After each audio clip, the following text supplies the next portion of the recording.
The picture that you see on the screen shows the rate of homicides committed by firearms across the world.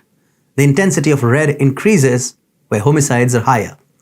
One country in specific stands out, Mexico. It's one of the countries where highest number of homicides are committed by firearms. One wonders how a nation with highly restrictive gun laws has so many firearms in the first place. But Mexico is not to be blamed for this menace entirely. You see, when you share your borders with the US, there is bound to be some cultural and economic exchange. Since the dawn of the 20th century, Latin America has been plagued by human trafficking, gun violence, and drug cartels, which were once created by the US itself. Mexico hasn't been spared either.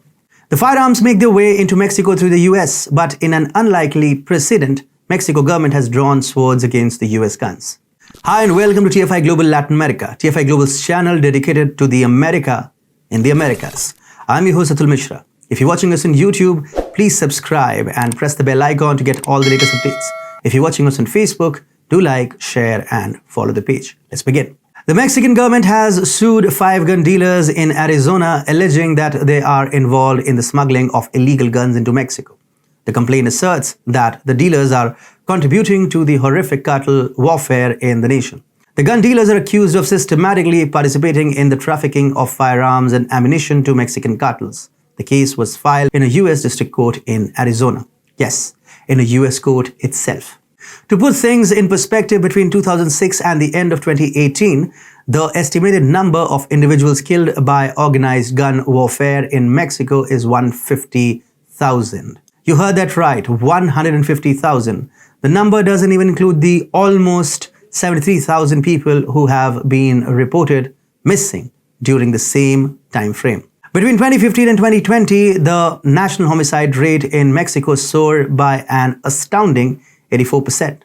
It is important to mention here that between 2014 and 2018, 56,000 criminal weapons were tracked from the US to Mexico.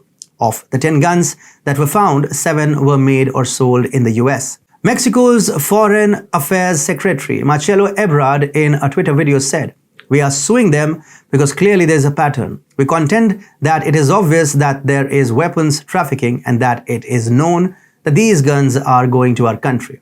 In response, the Arizona gun dealers have requested the federal judge to dismiss Mexico's claims that they sold weapons to drug gangs. They assert that they are immune from most civil lawsuits under US law and that Mexico lacks the authority to bring a claim against them for crimes committed by citizens of that nation.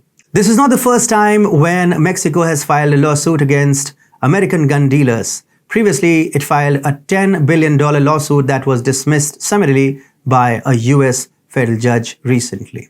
The US and the Biden administration that lecture countries on humanitarian rights every other day have systematically bolstered and holstered the US gun dealers.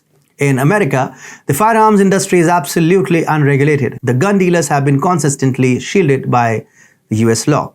But for the very first time, a nation has stood up to the troublemaker. It might be possible that the lawsuit would be dismissed, though the fact that finally a major Latin American nation has finally pointed finger at the big daddy is a huge development. And something tells us Mexico is not going to be the last one.